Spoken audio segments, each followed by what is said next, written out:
Today's episode is sponsored by Midwest Fire. For more than 20 years, Midwest Fire has been manufacturing high-quality tankers, tanker pumpers, and fire rescue vehicles in the United States and Canada. Keeping firefighters safe while enhancing their capabilities is what they do best. To learn more, go to MidwestFire.com. We can dance, everybody look at your hands.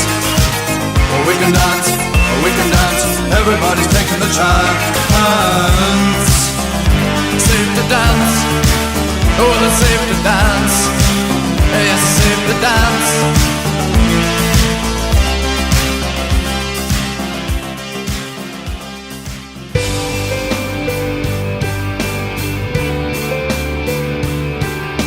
Hello and welcome to episode 237 of the Situational Awareness Matters Show. I'm your host, Rich Gassaway. The purpose of this show is to improve situational awareness and high-risk decision-making for individuals and teams who work in high-stress, high-consequence, time-compressed environments with changing conditions. The SA Matters mission is simple. We want to help you see the bad things coming in time to avoid bad outcomes. I'm coming to you from my hotel room in Cleveland, Ohio, where I'm in town to deliver a situational awareness and high-risk decision-making program hosted by the University Heights Fire Department. In today's feature segment, it's a continuation of a series of flashback episodes I'm running from the early days of the SA Matters show. When I first launched this show back in May of 2014, I had some amazing guests who shared some incredible near-miss stories. The problem was the show was new, really new, and I really hadn't gained that much of a followership, at least not like the followership we have today. So I want to give the listeners and viewers a chance to learn from some of those lessons from some of those early interviews and powerful stories. Now, for those who are watching this episode on the SA Matters TV YouTube channel, this interview coming up is audio-only segment because back then I just wasn't recording videos of my interviews. But I do have a helmet cam video that I'm going to interject into or during the audio interview. So if you're on YouTube, you might want to watch that to see the helmet cam video of this incident. Everything leading up to that interview and everything following the interview will be video. Before I jump into this feature segment, though, I want to take just a moment to tell you about a super special that I'm running on enrollment for the SA Matters Online Academy. Until November 15th, you can enroll up to 100 of your members for a flat fee of $29.99. The regular tuition is $199 a person, so you can see this is quite a bargain. Even if you don't have 100 members to enroll, it's still a bargain. To learn more, visit the SAMatters.com website and click on the green box on the right side of the homepage labeled Online Academy. To enroll in this special, though, you need to send us an email at support@richgassaway.com or call our customer care team at 612-548-4424. Remember, this special offer expires on November 15th. Okay, let's jump into our special feature segment, a flashback to my interview with Spokane Fire Chief Brian Schaeffer, who was, at the time of this interview, the assistant chief in Spokane and has since been promoted to be the fire chief. He's going to share with us a story of what happened at a commercial building fire in Spokane when the puzzle pieces didn't quite fit together and it resulted in a very significant near-miss event.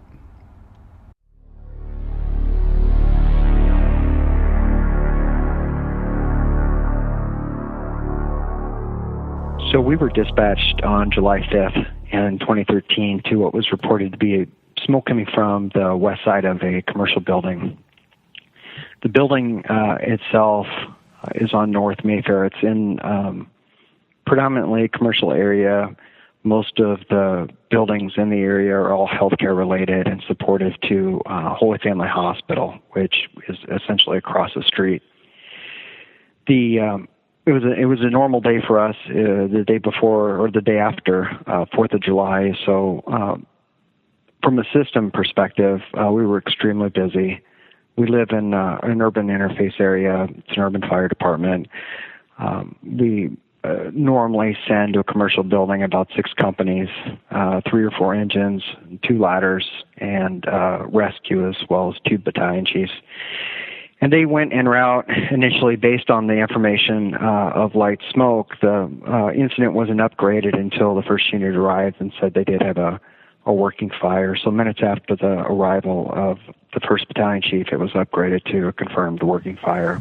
Okay, hold on, Brian. How big? Sure. What's the dimensions and the construction style for the building?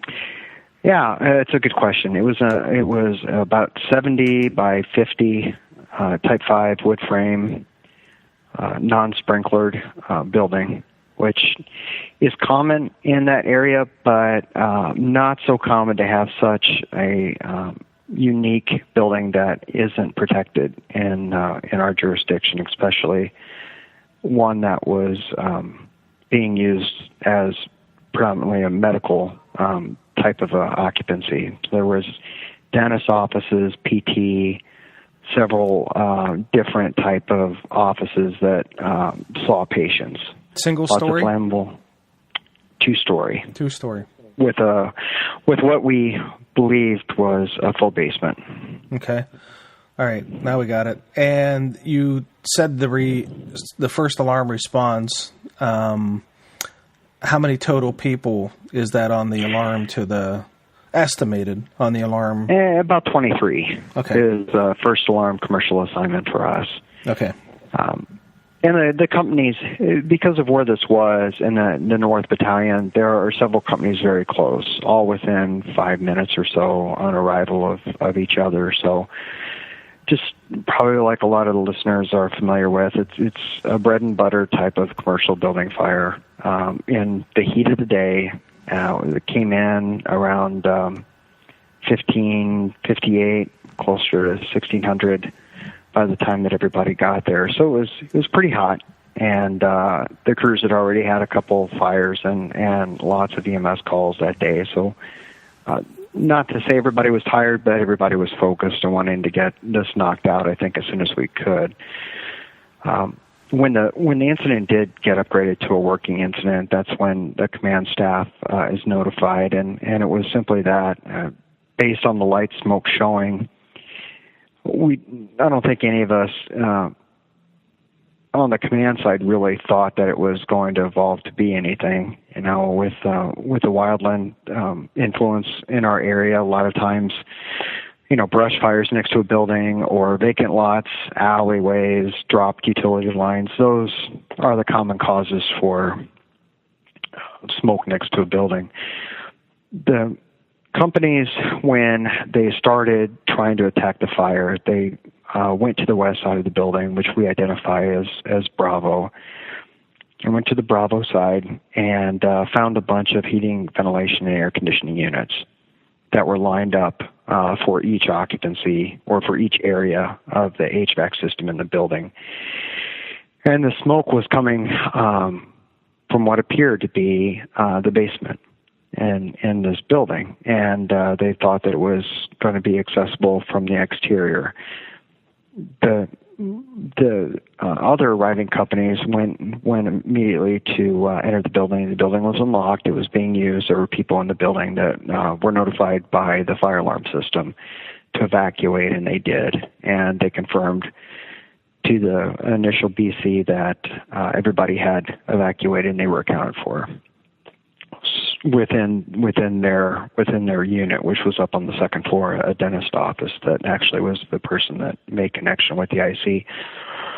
So they really had what we thought was a low-risk incident. No human life was threatened. It was just fire that was probably in between the HVAC unit and the basement. So additional resources were asked. They asked for another ladder and primarily some support companies, just because it was so hot outside, and we try to do make a concerted effort when it is as hot as it was, and in the heat of the day when the RHs are low, to make sure that we have enough support for firefighter rehab. So those type of resources were ordered really early. as the companies began removing, they tagged out the electricity and they started removing exterior boards trying to access that fire. They realized that the more water that they were flowing into the spaces in the basement, they weren't really achieving any knockdown.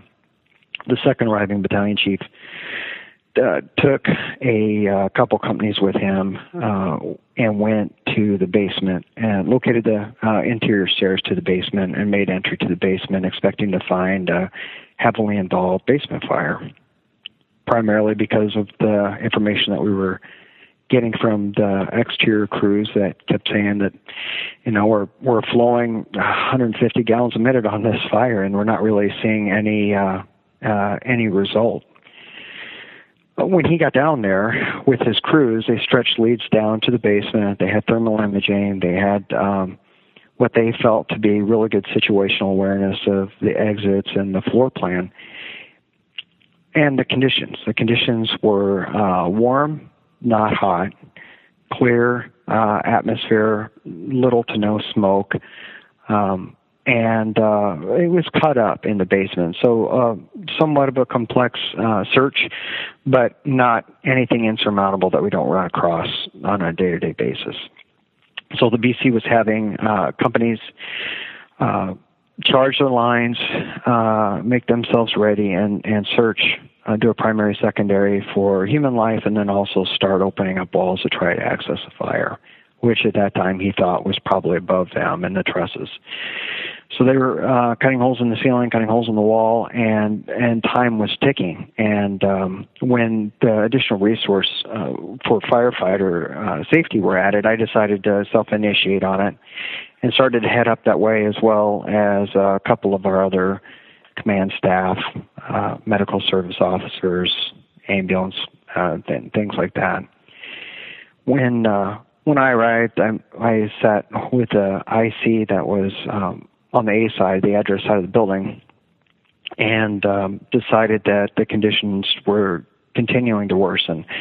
He had put the exterior company, he had asked the exterior company or directed them to make vertical cuts from the windows on the first floor all the way down to the ground, essentially to those trusses, to make better access to gain entry to the fire. But what he was receiving from the basement, from the chief in the basement, was, everything that we have here is clear.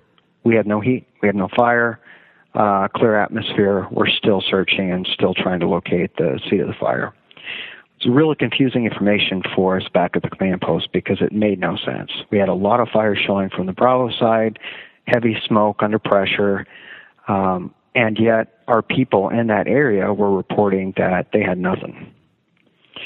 So at that point, the IC asked me to go to the first floor. I took a couple companies with him, became the first floor division, and realized really quickly that, like many of the office buildings, the way that they're laid out, they're very siloed. There was one main hallway, but lots of doors to force.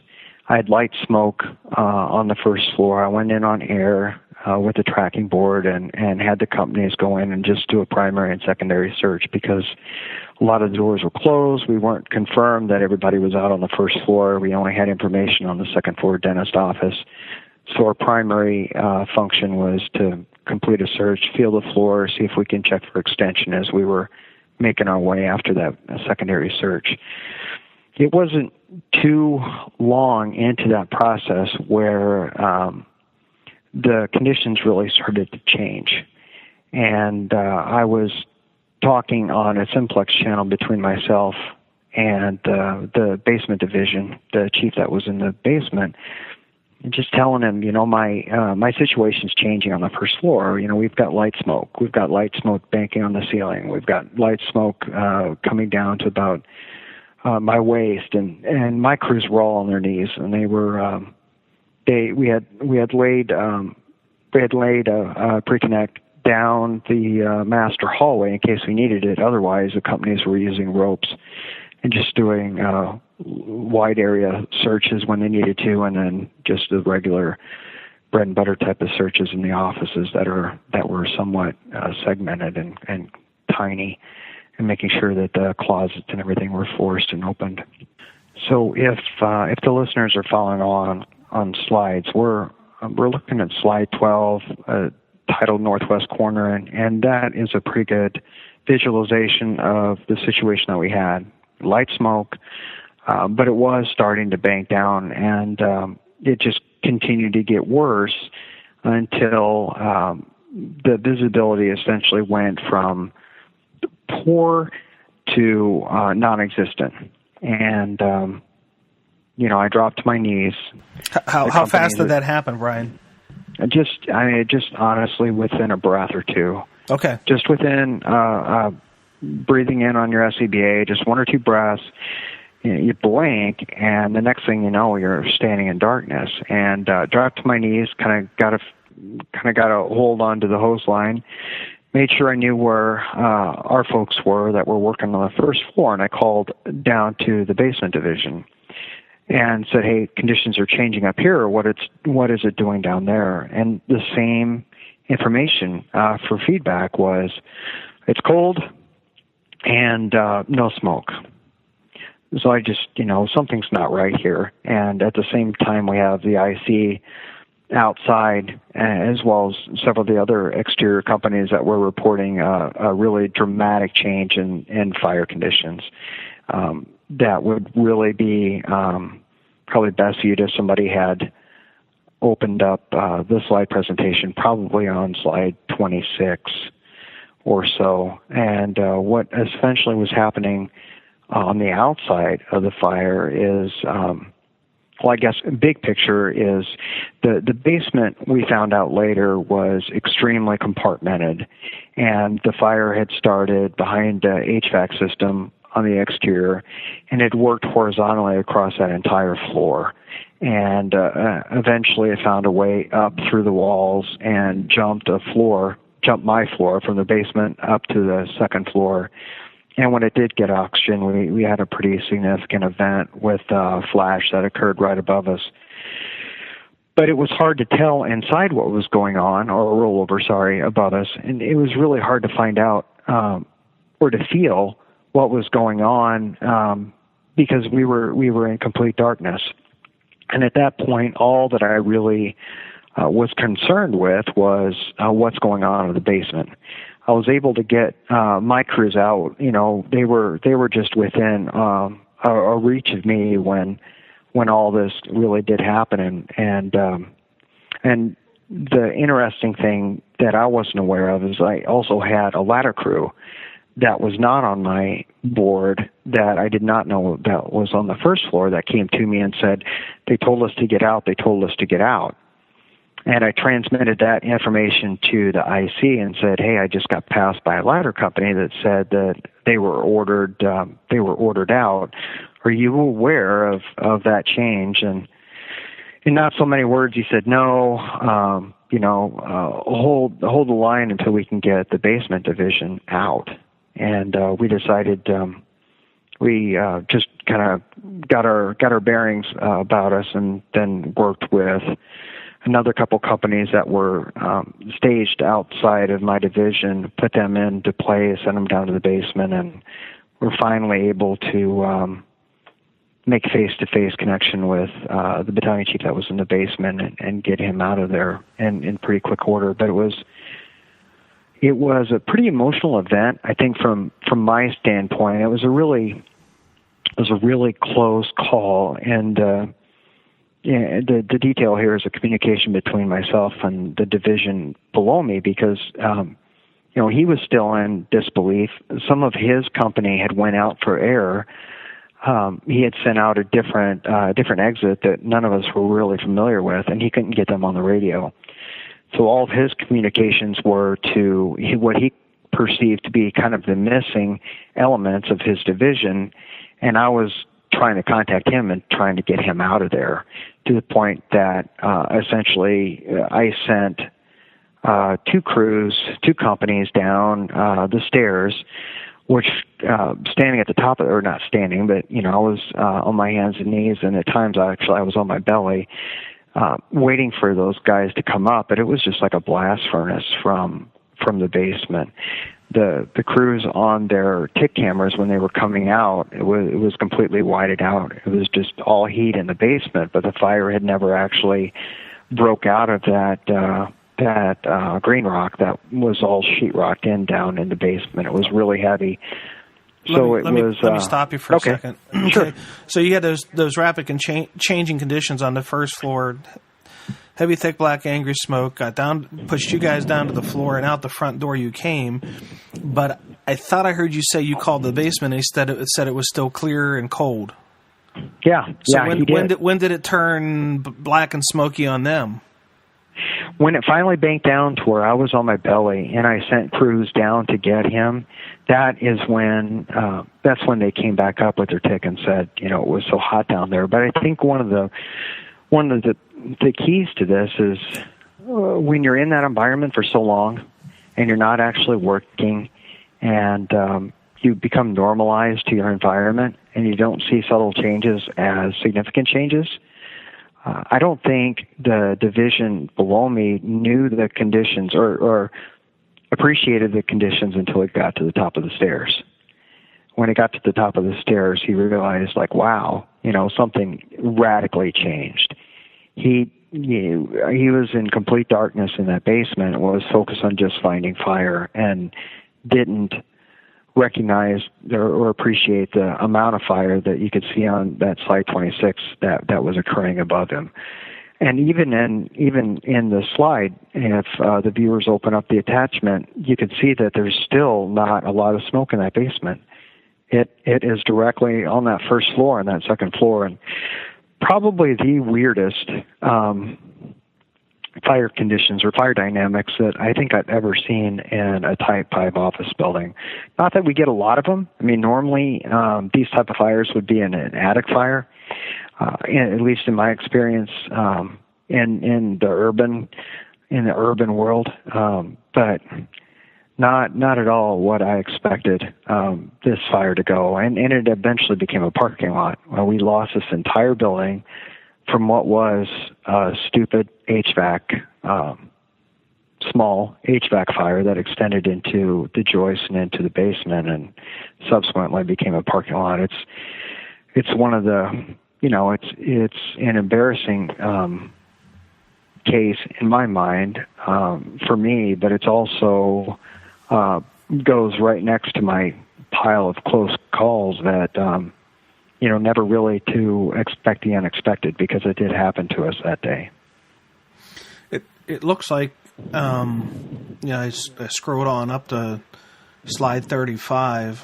The fire broke through on the first floor. You had it coming out the windows. I'm assuming the fire broke the windows and not the firefighters. Is that accurate? Right. That's accurate. And then, bam! It's coming out the roof. Yeah, it went just like a chimney, all the way, jumped the floors all the way up to the roof, just like that. Was it open inside? No, it was completely finished. And, without, like I said, it turned out to be a parking lot, so it didn't have a whole lot of forensics left. We don't know if there was a chase that it traveled, which I'm assuming there was some type of electrical chase that probably didn't have fire stops or wasn't constructed the correct way to code, or there was an anomaly with the construction style that allowed the fire to travel up that far. If it doesn't do anything to your viewers or your listeners and your viewers, but to take another look at their districts and some of these Type 5 lightweight truss buildings that aren't protected, and you really have to do you really have to second guess yourself a little bit when you're trying to make the decision whether to risk going interior on a multiple story building like this with, I say, only 23 people. That's probably still more than a lot of departments have available to them, but I'm not sure I would have made that same decision that day if I would have known the fire was going to travel as quick as it did vertically. Yeah. I forgot what I was going to ask you. How long did it take from when the conditions went to where it was black on you, till it broke out the front windows, till it went through the roof, what's the timeline for this? Well, and probably the time that we've been talking is as fast as it happened, to the point where you get to where you get the abandoned tone. I mean, we don't use the abandoned tone very often, and I almost feel like it's a failure when we do. We try to avoid, make purposeful decisions not to get to a point where our tactics have failed and we have to have a retreat. And this went from smoke at my shoulders, a couple blinks down to the floor.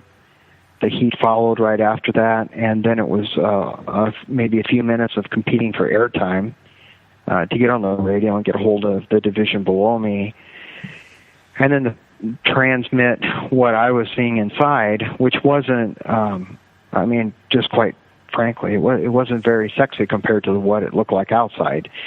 So there were a lot of companies on the outside, the ladder companies, the division that was on the outside saying, hey, I see changing conditions, constantly. We've got fire here, we've got fire there, we've got fire here, and when you're inside like that, you're just constantly getting bonked trying to get a message out that that really, was, in my mind, a little bit more important, trying to get our division out of there in the basement. I mean, there was a point. I mean, I could see when I stayed until the last person went past me, and the person that I followed was the division from the battalion chief from the basement, and I didn't know it was him until I came mask to mask with him. Couldn't even tell on his helmet that it was a white helmet. I mean, it was just his eyes when we met up, and I followed him all the way out, and both of us were just thankful that we made it out, but at the same time, we're just completely surprised and really worried to make sure that everybody was accounted for. That accountability process that occurred after we did get out took several minutes to get through for the IC, just because we had a balance of a second alarm with all the personnel and all the support staff, and the PARs really can eat up a lot of airtime and take a lot of time. But I kind of appreciated hearing, that Ladder 2, Team A's out, Team B's out. I mean, all the crews that I'm usually on the other end of the radio. But, in this case, I had the opportunity to take a division, and I took it, and you learn to really appreciate hearing all those crews and that you were responsible for, to make sure that everybody's out there with you. Mm-hmm. Were there any victims inside? Not one, nope. And, it was July 5th. I think there could have been an assumption on my part that the building was completely vacant and the dentist office was the only thing that was open. But so often we go to alarm systems and we go to actual fires in apartment buildings where we'll be in overhaul and, we will miss a floor or we won't do a floor and there'll still be people inside. So the way that this scene was evolving with the light smoke, I just directed all the crews that I had on the first to open up everything, just to be absolutely sure that we're not missing something. And on a second, as a second priority was to check for any extension and where that smoke was coming from. So kind of dual purpose with the 2 or 3 companies that we had with me on the first floor, and then I had the bigger issue of getting somebody up on the second as well, which I never did make.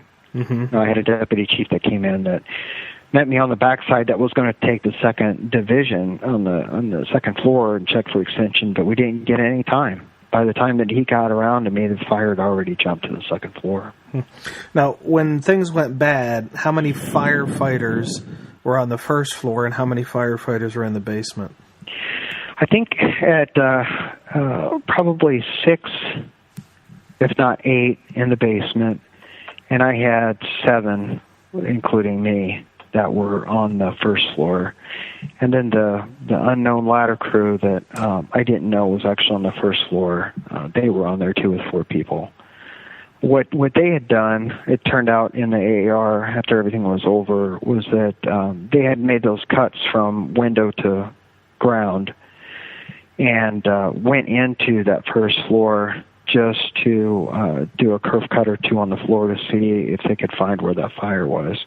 So they were doing truck work. They were actually assigned to an exterior division. They weren't assigned to me, but when they went to when the conditions changed and they went to move, their first action was to go down that main hallway, which is where I encountered them face to face, and then we kind of changed our focus from firefighting to locating all of our people. Mm-hmm. All right. For the benefit of the listener, what are your 3 to 5 lessons learned? You get to become the teacher and help others learn from this close call something that they might do differently as a result of what you would share with them. Well, this is always a struggle. I mean, there is a constant debate in the fire service right now about divisions. Are they on air? Are they not on air? Are they strategic? Are they tactical? Are they task? We know they're not task.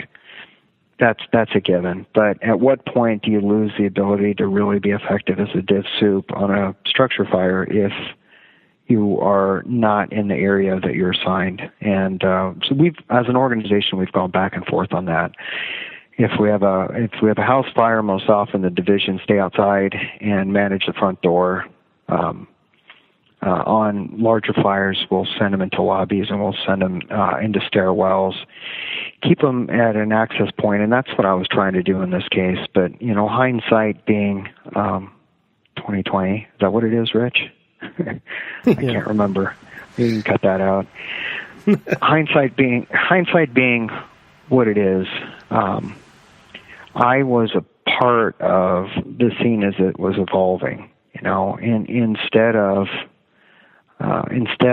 being at that front door and communicating with my crews that were on the first floor and learning about the conditions from them, I was being a part of it. I was feeling it. And I felt that I had a good span of control. I felt I had good communication because the radio was useless. There was, aside from us going to a different tactical group or doing something that wasn't authorized by the IC to be able to communicate with those folks, I had to use face-to-face communication and yell into the door and yell to them. So I adapted. Hold on. Oh, sure. You said the radio was useless. Why? And primarily the reason why in our system is that on a first alarm fire, all the radio traffic remains on one channel, one talk group, one channel. The IC has the ability to split things up.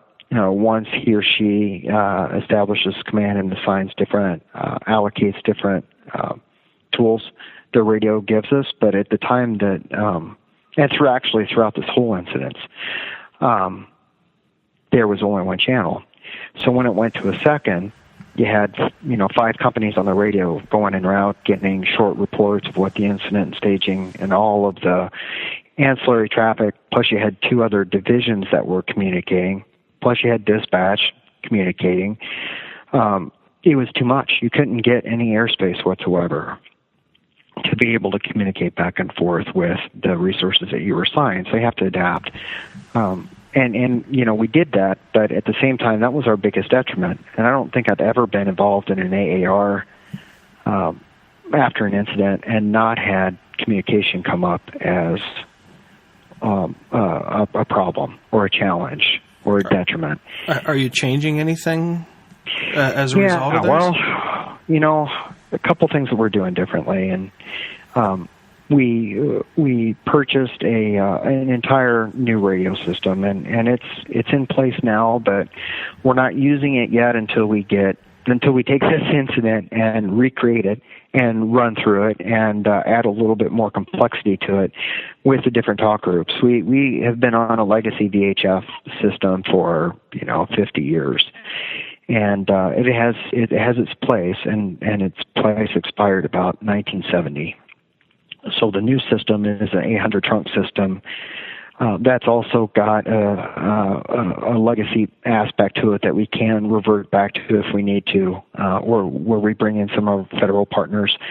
But we were able to develop a digital trunk system that gives us the flexibility to expand incidents like this quickly on the fly, and activate some of the new functions that the communication systems offer, like alerting everybody on the fire scene with tones, and taking advantage of some of this. In this case, it's a Motorola system, but with some of the vendor add-ons that we purchased and were able to put into play. So in this case, if this fire happens after January, I would hope to see a much different communication plan, much better plan that would be able to make everybody successful and be able to communicate just by expanding within the plan that we establish with the different talk groups that automatically roll over. But we didn't have that this day. We had one channel and a simplex channel at that, so there wasn't a whole lot of flexibility that the incident commander had. Was radio discipline a problem at all? Again, that's another issue that we struggle with, because emotions kind of get in the way. I think everybody that was reporting information on the fire scene thought that their information was warranted and justified and important. Because like I said, there were three completely different pictures that were being painted simultaneously. The exterior division saw heavy fire showing from the first and the second floor. Myself, I was essentially licking the carpet on the first floor, and I was definitely having an emotional event. And then the basement was having nothing. And all of us thought that our information is equally important. The radio discipline issue that really concerns me, and that we picked up as a result of this, is getting that responding traffic off of the same channel. And what we do now is, anytime somebody's on air, there is a sterile environment from our dispatch. They're not on the radio talking, giving updates. We adopted a very similar process to what the rest of the agencies that we serve with our communication centers adopt, where you start on a primary channel and then you flip over to a tactical channel when you arrive. Still limited, because you only have one simplex channel, but at the same time the responding companies are on a different channel, so you don't have that constant overwhelming radio traffic from dispatch. The other thing that we did was we changed our timers from 20-minute timers to 10-minute timers from dispatch, and added a clock that is heads up on our mobile data computers in all the apparatus and command cars and everybody's car, essentially, now, that is large and it's in your face. So when you pass the 10-minute mark, you get a heads up from your MDC, as well as you get that audio heads up from dispatch that 10 minutes have elapsed. Everybody that I've talked to in this incident has the same emotional feeling that I did, was that time flew by. I mean, we were 30 minutes into this thing, and the building was almost completely burned down, and there was really a vacuum in time. There was really a vacuum in terms of how fast the time went for each individual person that was there. And if you talk to the dispatchers, or we call them communication specialists, if you talk to them, they felt like time dragged on forever. They were waiting for more updates, and that was an emotional event for them that people don't often think about. When you have to throw an abandon tone and you hear people in trouble, that definitely changes the dynamics in the communication center as well. Yeah, it's funny how dispatch and the scene were suffering from sort of opposite distortions of time. At the scene, the time was flying by, and for dispatch, time was crawling by. And you know what? I think if we went back retro and talked to a lot of our comspecs across the country that do this for a living, you'd probably hear, I would guess, you'd probably hear the same thing. And if they have a fire background, you could probably ask them, and you'd find out that that's exactly what they're thinking. What are those guys doing? What's taking so long?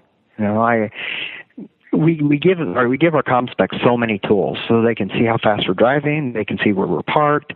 Now, with all the RASU technology, they can even see in our system now with our new 800 system, they can see where our portables are. So if we go mobile and we start walking into the building, they can see, hey, there goes, firefighter Smith, and he's entering on the Bravo side. They can see all of that. So they're invested. They're completely invested. And we don't think about that organizationally, or at least we never used to think about that. We definitely are now. We brought on a psychologist actually in our organization to be a part of our command staff and to start looking at the research that's out there and apply some of the lessons, kind of like what you're doing. In fact, she has some of your books and try to institutionalize a lot of the field of psychology that's happening into our organization in the areas where we think it could be most beneficial. Mm-hmm. Yeah, that's cutting edge. Well, you know what? She asked, and she actually rides with our crews now on certain days of the week, and it can be anywhere from or any situation from somebody that's going through a divorce. Obviously everybody and their mother has an EAP program of some sort, whether through their insurance or through their employer. But how often do they actually get anything out of it?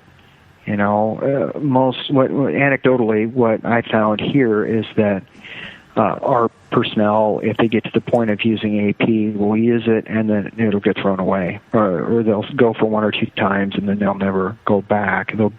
Their insurance will run out, or it's very impersonal.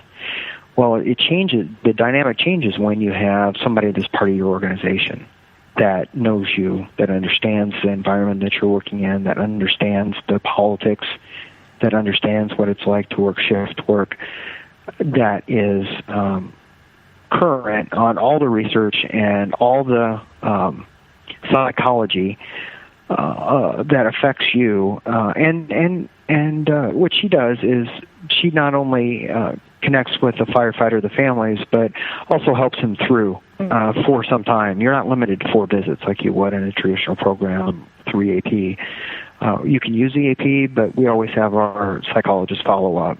If this would have been a firefighter fatality, if I would have gotten killed, or if Steve would have gotten killed, or any of our crew members, or anything untoward would have happened on that incident, she would have been there doing crisis intervention as well as following up for the next several years with the people that were impacted, plus working with the people on the other end of the radio and realizing that impact on them and their families. And it really takes on a different flavor when you have one of your own that's involved in the organization and the mental wellness of the organization. Absolutely. And then you get to capitalize on the benefits of like situational awareness or emotional intelligence or leadership and resilience.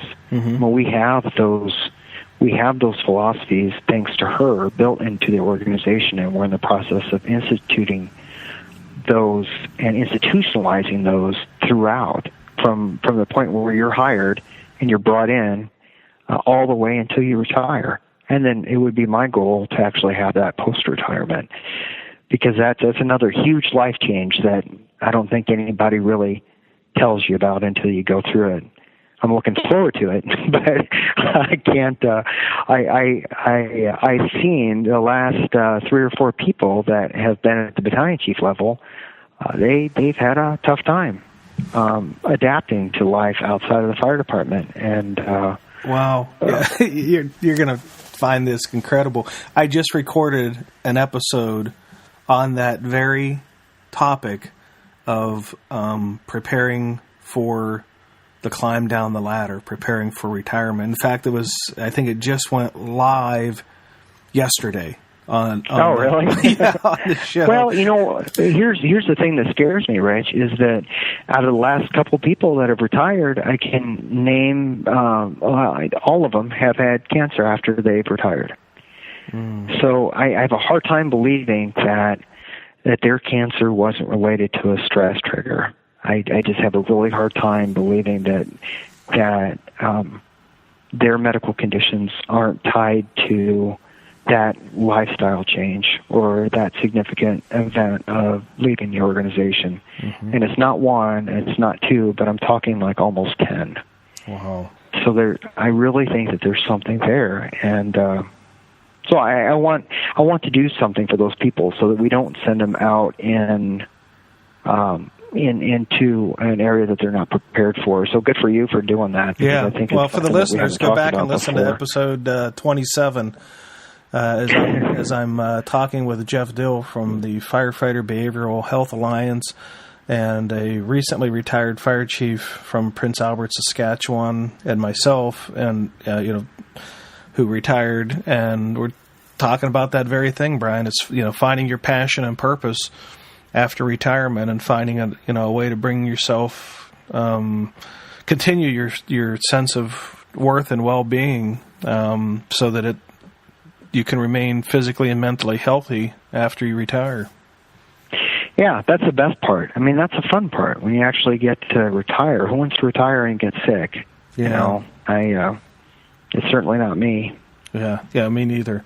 Well, Brian, thank you for spending some time with me to talk about this incident and the close call that you guys had and the lessons that you learned from it. I captured about a half a dozen lessons that I'll share in the show notes. Plus, you heard Brian talk about on slide this and slide that. We have a slideshow of the incident that'll show progression from first arriving all the way through to the rubble, unfortunately, that's left as this building was completely consumed by the fire. And you'll get an idea of the speed and the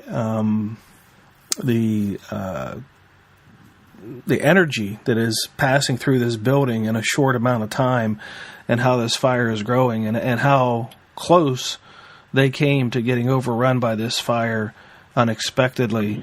And in addition to the slideshow, there is also going to be in the show notes a helmet cam video of, was it the first arriving company, Brian? It was one of the first alarm companies. Okay. I believe Ladder 2. Okay. And there's no audio in the helmet cam video, but it'll at least let you see how seemingly minor this fire appeared, as the helmet cam captures just a little bit of a smoke condition. And as you scroll through the slideshow, you'll see how quickly this fire progressed, and how lucky these firefighters are that they were not overrun by these rapidly changing conditions, because it looks like when those windows blew out, there was no stopping it. And we're just thankful that you guys were able to get extricated from that building. So thank you for sharing your time with me. Thank you, Chief Schaeffer, for participating in this interview and sharing your lessons learned for our listeners and our viewers. Since 2007, the SA Matters instructors have helped more than 1,200 organizations and more than 67,000 individuals improve high-risk decision-making, including first responders, industrial workers, military personnel, business leaders, medical professionals, utility workers, highway workers, school bus drivers, aviation workers, oil refinery operators, and more. If you work in a high-risk, high-consequence decision-making environment, then we are here to improve your safety and your survival, and to help you accomplish the most important mission of all, and that is to go home to the ones who love you. Welcome to Chief Miller. Chief Miller operates the largest social media page dedicated to the men and women of the fire service from around the world. Check him out on Instagram at Chief_Miller. Find him on Twitter at Chief_Miller. And check out the website where you can find Chief Miller Apparel at chiefmillerapparel.com. I would like to take a moment to honor and thank the companies, organizations, agencies, and departments that have hosted recent Situational Awareness Matters training for their team members. The Portsmouth Naval Shipyard in Kittery, Maine. The Minnesota Fire Chiefs Association Conference in St. Paul, Minnesota. The Association of Canadian Ergonomists Conference in Sudbury, Ontario. The Loudoun County Fire Officers Seminar in Loudoun County, Virginia. The Clearwater Regional Fire Service in Rocky Mountain House, Alberta. And the Anderson County Fire Department in Anderson, South Carolina. And by the time this episode airs, I will have completed my program for the University Heights Fire Department in Ohio. I think Rich's ability to connect with any crowd, that's a gift that he has, and it's easily transferable. This is the second or third time that I've heard him speak. There's some teeth to the information that he brings. It's been really good. Good mixes. He knows when to throw in a joke here and there to get you back involved. Some tools. I'm a new lieutenant, so very, very interesting. And some of these things I can take back to the station and use with some of the new firefighters I have on my crew. Something to get you thinking about your job more, big picture type stuff. I've seen him before. A good review for sure. I have heard him before, yes. After he speaks, there's usually an enlightenment because now they're more aware of what's going on around them and what they're experiencing as they're responding to calls. He's very, very knowledgeable. I'm enjoying it so far. And that intuition, that's a big one. The video that he just showed up here, we're getting a lot out of this. I think this is a really good seminar, especially for new people and old. So I think it's very informative. This talk gives us more ammunition to do all three. They're relatable to what we have experienced or very well could experience, so he makes it easy to let the knowledge sink in. I mean, it's awesome. A lot of stories you can usually relate to yourself and calls you have been on, aha moment. Like, he just helps you focus on picking out the right things. It's awesome. It's a refresher and keeps my eyes open. It's good stuff. If people listen to the message that he has, it's an incredible message delivered by a very compassionate person. Strategy and tactics are going to always change. Situational awareness it doesn't change. It's always there. He's got some good stories to tell, and he's very thorough with his stories, and it's interesting listening to him. Very clear speaker, and he talks on our level because he's been there, he's been in the trenches. I think he's doing well at it. I'm looking forward to the second half of it. If you're interested in attending one of our upcoming programs, here's where we'll be. On November 8th, at the International Association of Fire Chiefs Volunteer and Combination Officers Section Symposium in the Sun, Clearwater Beach, Florida. On October 14th, the Rogue Interagency Training Association, Medford, Oregon. On November 19th, the Shoreline Fire Department, Shoreline, Washington. And from November 24 through December 11th at the Syncrude Oil Refinery in Fort McMurray, Alberta. To see the locations of all the upcoming events, just click on the SA Matters website and the blue button on the right side of the homepage that says Live Training Dates. If you're interested in hosting a program, just click on the Contact Us tab on the top of the homepage, and I will give you a call. If you want to become part of the SA Matters community of learners, there's a couple of ways you can do that. Just check the show notes to see how to get connected with us through our newsletter membership, podcast subscribers, YouTube subscribers, and by following us on our social media channels on Facebook, Twitter, LinkedIn, and Instagram. There we share ideas about how to improve situational awareness, how to make better decisions under stress, and how to improve the skills of critical thinking and resilient problem solving. Well, that's it. Episode 237 of the SA Matters show is complete. Thank you again to my guest, Fire Chief Brian Schaeffer of the Spokane, Washington Fire Department for sharing your lessons learned and helping us being safe. Also, thanks to our sponsors, Midwest Fire and Chief Miller. Thank you to all the companies, agencies, and organizations that have hosted Situational Awareness Matters training programs.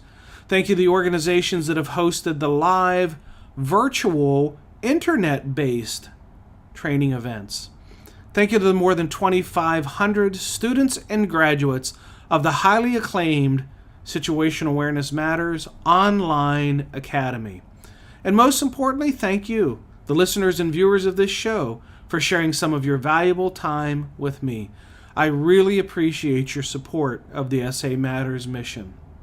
Be safe out there, and may the peace of the Lord and strong situational awareness be with you always. You've been listening to the Situational Awareness Matters radio show with Dr. Richard B. Gassaway. If you are interested in learning more about situational awareness, human factors, and decision-making under stress, visit samatters.com. If you are interested in booking Dr. Gassaway for an upcoming event, visit his personal website at richgassaway.com.